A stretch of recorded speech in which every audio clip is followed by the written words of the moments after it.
Hello, welcome, Cabbage here. In Nier Reincarnation, let's have a look at the final regular season of Arena.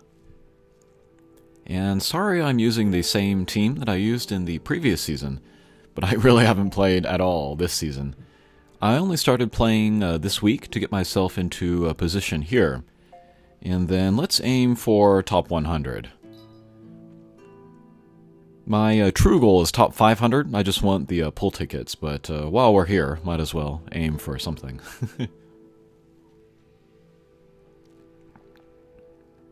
But yeah, in the comments, let me know what you're thinking about this season that just ended, and then the upcoming season.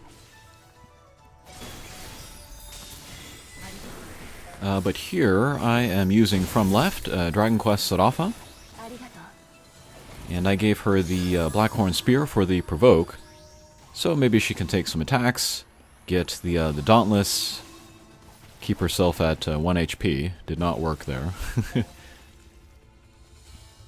And then in the center, I have Christmas Gale. And then she has the defense scale damage short sword. So we'll get to be able to see her animations. And then I pulled in the triple story countdown completion banner 5 times in order to exchange for her once. So that is why she is Awakening 1 now. That was worth it to me. All of the characters that I regularly use in Arena, I thought it would be worth to pull in order to get another Awakening. Sadly, they limit you to only 1 exchange. If they allowed more, I would pull more. And overall, I feel like those triple banners are a better investment than the new anniversary. But yeah, along the way to getting those exchanges, I've gotten just a bunch of other random characters, so I've really filled out my account with limited stuff especially, so that's kind of cool. I got like 3 or 4 new Noels just going through there. But yeah, she is there to give my party damage mitigation barriers, buff the defense and stuff. And actually, with this Gale, I don't want her to go to Awakening 3 or higher, because she'll get more agility. I want her to kind of go off later than the rest of my characters, or even after the other team acts. So Awakening 2 would be ideal for her. And then finally, we're using Abyssal Marie. She has the Compromise skill, where you can use it on a character, and it will prevent them from putting certain buffs on them, like Dauntless or Provoke. And then preventing Dauntless is going to be very useful against New Year Sarafa in particular. Or it could be good to prevent Provoke if there is no Sarafa against like Anniversary Udeal or somebody like that. And then she also has the defense scale damage short sword.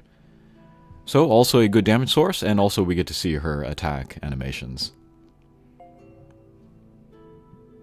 And yeah, again, I apologize for using the same team as last season, but it's pretty effective, actually. But the next season, I do want to try out some new stuff. I've seen some wacky stuff on Japanese Twitter. None of which involves using a New Year Sarafa, which is perfect, because I don't have her. So yeah, I hope to show off some maybe kind of weirdo teams over the next month and a half. But yes, if I go against a enemy team and I see a New Year Sarafa, then I'll target her first. I'll do the Demon Tap on Abyssal Marie.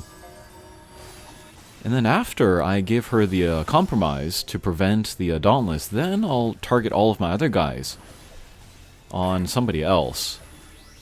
If they have an Anniversary Udeal like here, maybe I'll go after him next, because with my 2 defense scale damage short swords, I can blow through his one-time heal pretty effectively, pretty consistently.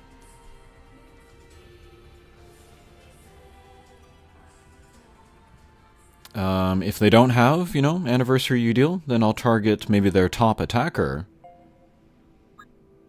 And that's been pretty effective this season and the previous season.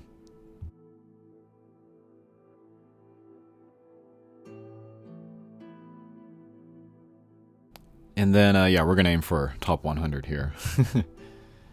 The next season should be interesting, because it's kind of going to be the most pure arena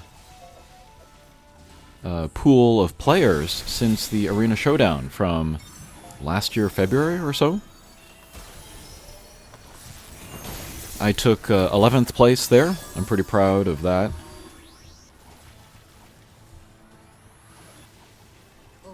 And I'm not going to aim for that same rank this time.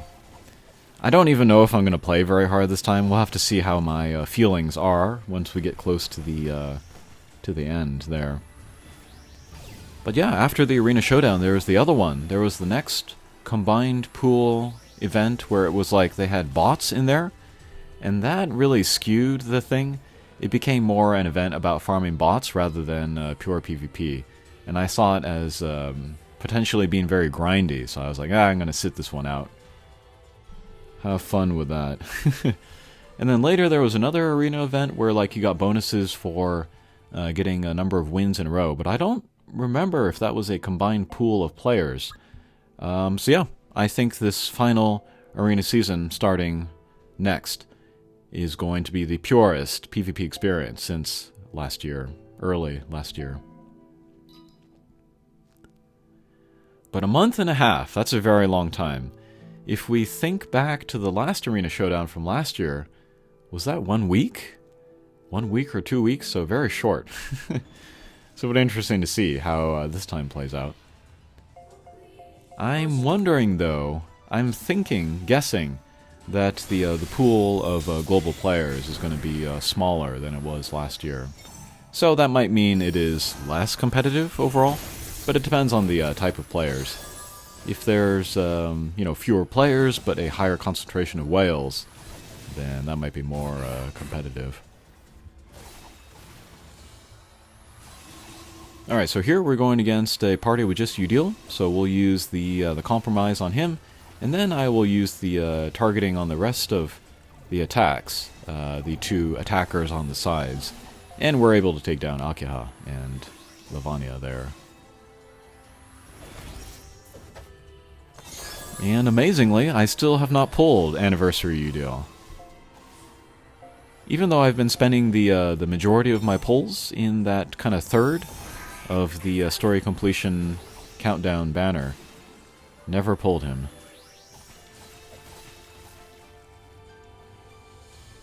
He's still good, even now.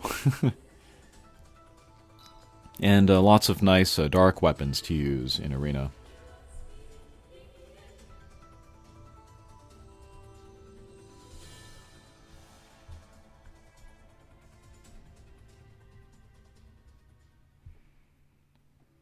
Sorry, as I am recording this video, I am unlocking all of the secret stories for 10H. It was just added to the game, so forgive me for that. First, it is asking me to enhance a bunch of memoirs, so I'm looking for good memoirs to do here.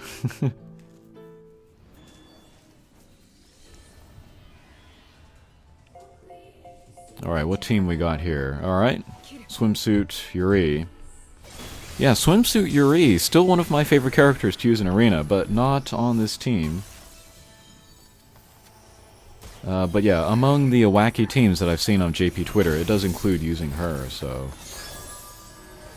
you can look forward to seeing her in action.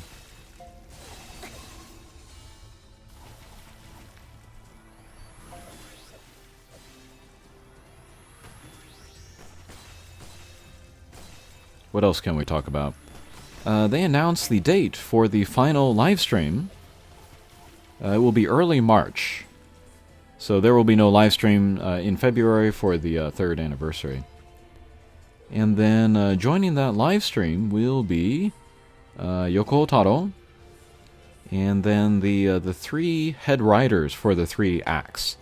So, Girl Monster, Sun Moon, People World. And then they are going to answer user questions. So if you had a question about the game that you wanted to ask the developers or the writers, you can ask me, and then I'll translate that into Japanese and then send it off to them. There was a question I had where I was wondering if Sun Moon was like suddenly added to the game because of the great success of the first 6 months of the game, monetary success. But a kind user said in the comments that according to the liner notes of the soundtrack, it was planned before the release of the game, which I should have known. The high quality of it, it was doubtful that they could throw it together so quickly. But yeah, if you had questions along those lines, like development of the game or like behind the scenes stuff, then yeah, ask me and then I'll ask them. Oh, we got a loss. A little bit of drama for this video. Yeah, but even there, even though we got the compromise from On to Sarafa, still lost, what I should have done is I should have taken her down when I had the chance. Because even if you get rid of her Dauntless, she's still a very good attacker, so yeah, I should have directed at least one attack at her.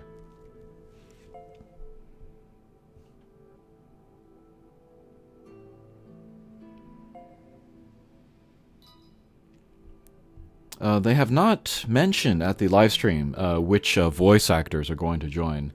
I'm anticipating that they will do another dramatic recital.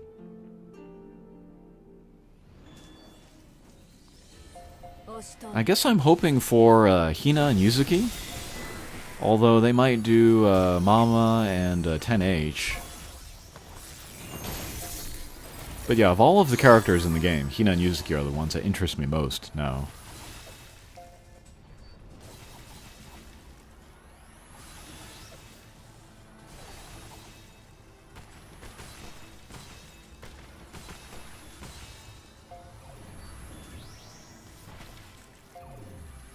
I'm not seeing the Dauntless work very well on my Sarafa here.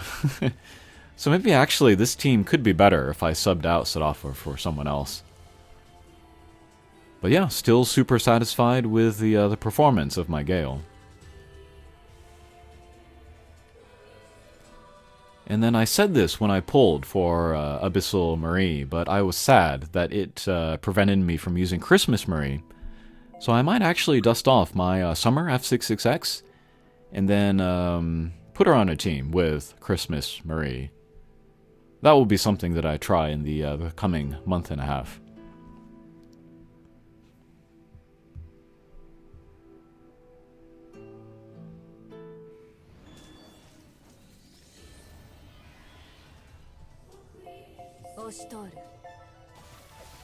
But yeah, really kind of a disappointment from the 3rd anniversary banner with the skill sets of the characters. I said after the release of Nier Sarafa that probably the best way to restore some kind of semblance of balance in Arena would be to introduce a Dispel. Some kind of charged from start character skill, which could remove the Dauntless from Nier Sarafa, but unfortunately, we did not get that. I think that the anniversary Saryu is very good. She has the barriers for the party. She can break the attack and then the critical rate, and then she can remove some buffs from the party.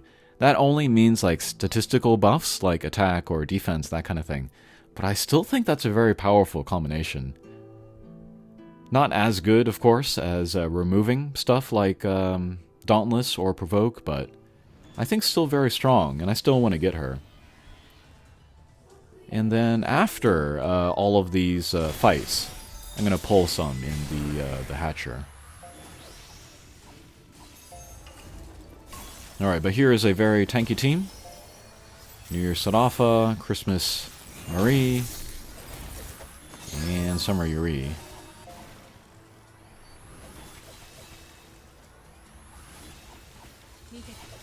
And then of these three, I judged Sarafa to be the biggest threat, damage-wise, so that's why we took her down first. Alright, there they go.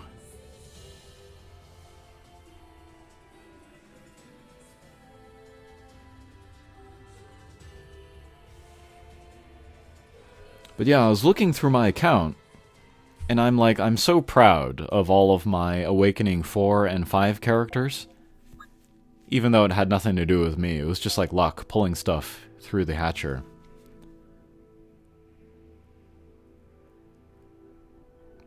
Older characters, older costumes like Abstract or Fractured or Lacrima or whatever. And it just feels good to have them, you know. Which is why it is so frustrating that I can't put Karma onto my Recollections of Dusk units. Really, really like them, but I can't use them to their full potential. Because I just don't enjoy subjugations.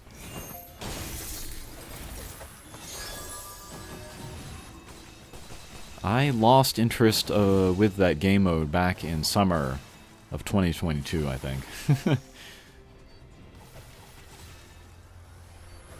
Okay, so here, I wanted to get rid of Udil, because if he gets off his Dauntless for the party, that would be bad. But we used the compromise on Sarafa first, and then we concentrated all the rest of my attacks on Udil, and then took him down there. Okay, and then there we are placing under 100, so I'm meeting my goal there.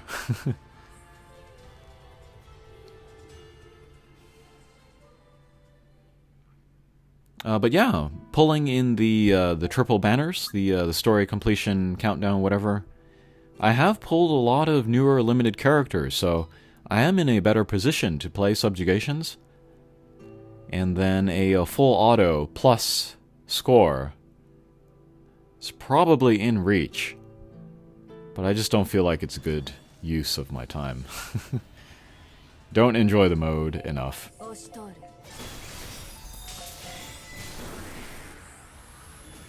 Nope. They got a Summer F66X, so I gotta get my character skills off in a hurry before she gets hers off. I think a lot of people believe that Summer F66X is not good on a defense party, but I disagree with that. If you catch people sleeping, she can be very effective. Thankfully, I was awake here.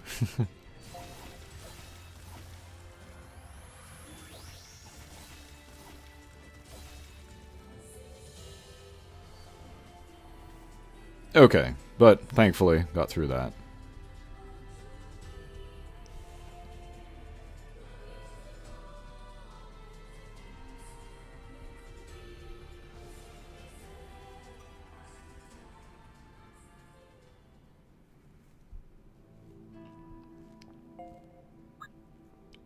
There is one way to get around New Year Sarafa without directly countering her with a compromised character.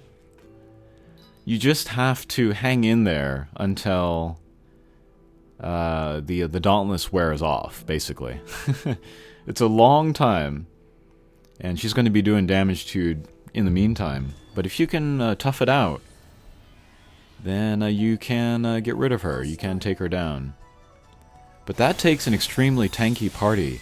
And then I think the new Fest Sadio can help you do that. The matches that you play are going to be very long, so that's not going to be great for the final rush, you know? The last hour or whatever that we're playing. But yeah, that is a way to get around her. But still, she has warped the meta around her. Which is too bad. I said a while ago that I was assuming that the developers were going to try to protect the balance of PvP all the way to the end of the game, so that it could be a kind of a fun, you know, well-balanced meta at the end there. But I feel like they really shot themselves in the foot with the release of Nier Sarafa. Okay, this match here, this was a little challenging. They almost got me with the revive, but thankfully I had enough attacks left over. And then we'll hit rank 84. I think I'm happy here. So let's just check my defense, statistics, and then we'll just wait out the clock.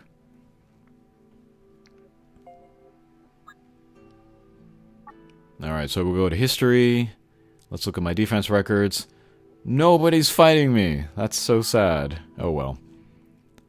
It'll be more competitive in the top 50, top 20. No big deal.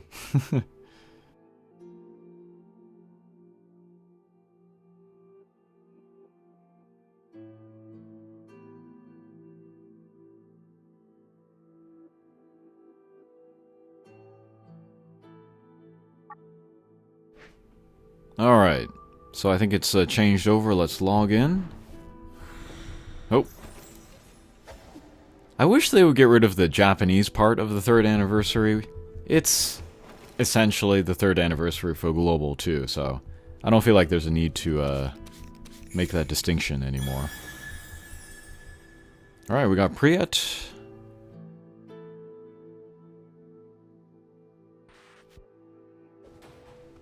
Oh, and I'm super happy about this. Lots of Lavender Cube handouts, and then there's like 40 to exchange for in the current shop.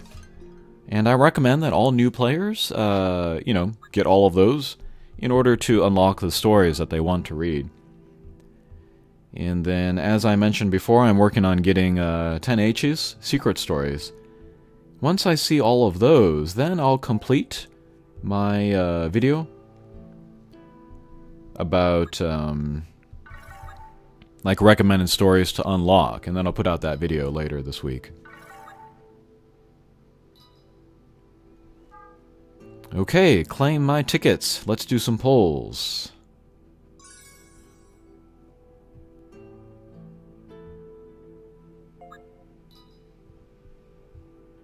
Alright, first let's do the free dailies.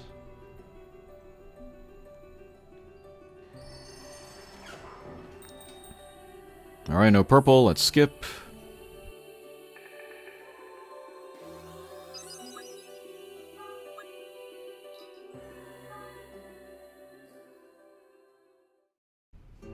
Okay, let's pull the full, the free of the 2.5 anniversary. And I've actually pulled a lot of these guys. I'm only missing Lavania at this point, so that would be cool to get him. Okay, ooh, we got some stoppage. I think we know what that is.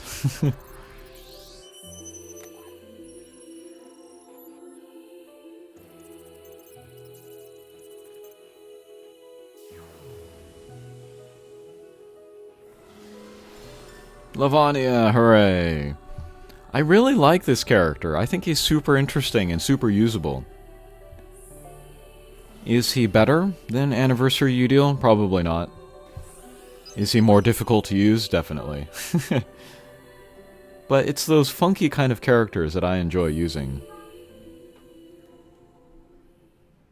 I'm debating with myself if I want to level him up and use him, maybe in Lou of Dragon Quest Alpha, because she's not awakened at all either, so I guess I'd be getting kind of equal use out of them. I'll think about it. But there was that Water Fist, which I called a crappy item, or a crappy pull before, but it's actually perfect for that Lavania, so now I'm happy I have it. Alright, and then I'm going to spend my 10-shot tickets on the countdown triple banners. There's one last character that I want to exchange for. Oh, and we got Abyssal Udiel. I was hoping for a Divine Udiel there, but nope, wrong version.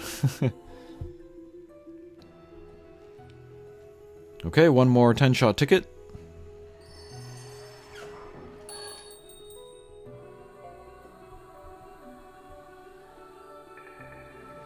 Oh, we got more stoppage. Holy mackerel. Divine, okay. I've gotten a lot of divine characters too. They've been fun to collect. Although I appreciate them almost more for the weapons at this point. Hey, Akeha, alright. I was actually kind of half wanting her because now I can do a fashion check for her. She's been one of my favorite subjects for fashion checks because she wears kimono. This is very different from your average kimono, but that might be interesting to talk about there.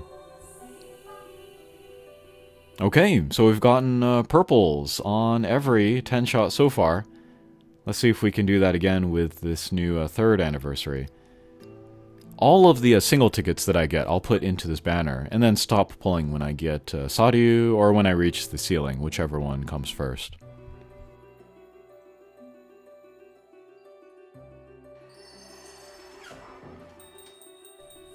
Okay, skip.